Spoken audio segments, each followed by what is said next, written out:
Remember that the David Pakman Show primarily depends on folks like you grabbing a membership at joinpakman.com. Coupon code good only until tomorrow, Election Day 2020 now, saves you 66%, 2020 now at joinpakman.com.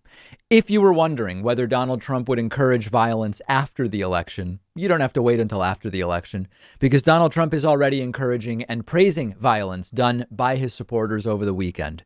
In Texas, a group of truck driving, flag waving Trump supporters surrounded a Joe Biden campaign bus. Joe Biden was not on this bus at the time.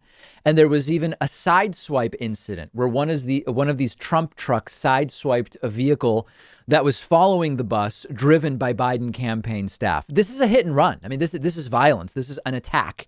And it led to the Biden campaign actually canceling events in Texas because of security concerns. Now, of course, anybody in favor of law and order would denounce this, right? Not so far. In fact, they've been praising it. Donald Trump tweeted video of the incident with the message, "I love Texas," during one of his dozen Corona rallies over the weekend, said doing this to the Biden bus was a hot thing. Take a look. Did anybody see the picture of their crazy bus driving down the highway? They're surrounded by like hundreds of cars, and they're all Trump flags all over the place. What a group. No, it's like a hot thing. See, that's really number one trending. You know, they won't put that. That's number one trending. They come up with number one trending. It's not a trend. It's whatever they want to do. This is really playing with fire. His gun-toting, flag-waving supporters are just waiting. They're, what was the term? Standing by, so to speak, to go absolutely insane with the violence on Trump's say-so. And here is Donald Trump saying this is hot.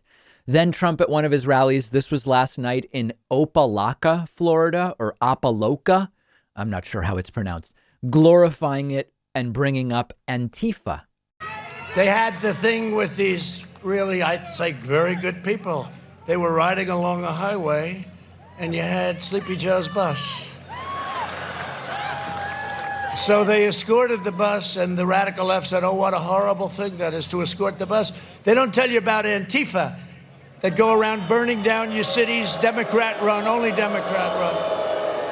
They don't talk about that, bopping people over the head, killing people. Fox News, of course, typically all about law abiding, celebrating it, dismissing it. Here is that lunatic Fox News judge Jeanine Pirro saying this was Americans taking the election into their own hands with vehicular crimes. This was during an interview with Newt Gingrich. Country right now, fascinating experience.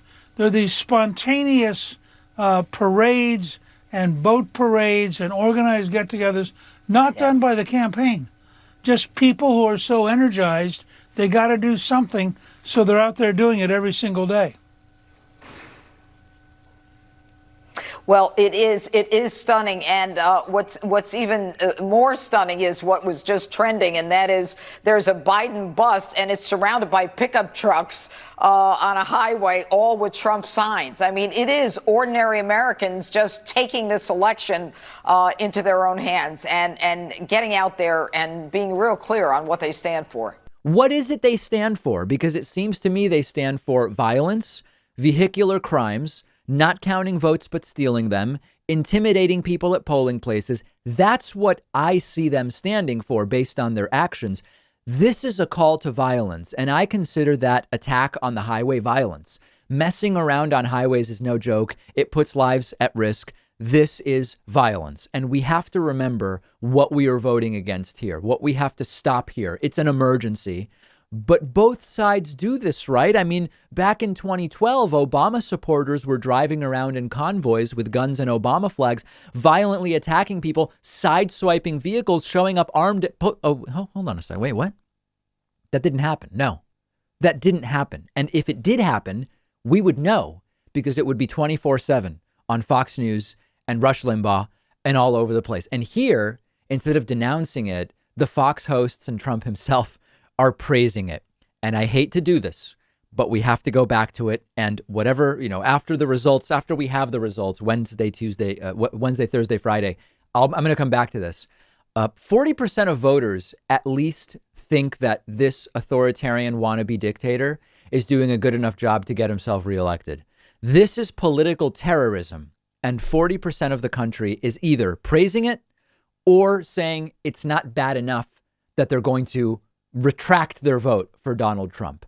That says something really embarrassing and disturbing and disgusting and alarming about the state of culture and education in the United States. I know that in the last 24 hours before the election, the number one thing is not how the hell do we fix education and culture in this country so that someone like Trump could never do what he has been able to do. It's a bigger question than for the last 24 hours, but it's disturbing to think about. And it's something we will have to deal with regardless of the results of tomorrow's election. And I will go back to it.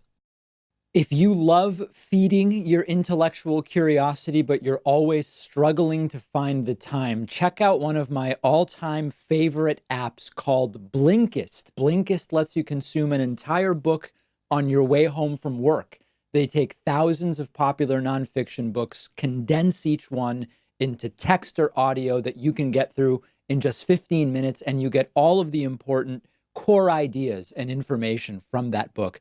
It's perfect if you don't have enough time to do all the reading you want to do, or if you just want to sample a book before you buy the entire thing. I recently read A Brief History of Time, of course, by the great Stephen Hawking. This is a book that I have been aware of for so long, and other things got in the way, and it was fantastic to check it out on Blinkist. Blinkist has books on politics, philosophy, science. They have 27 different nonfiction categories, and a subscription is only about $8 a month, and you get the entire library. But you can try it totally free and get 25% off a subscription when you go to Blinkist.com/Pakman. I've put the link right underneath this video.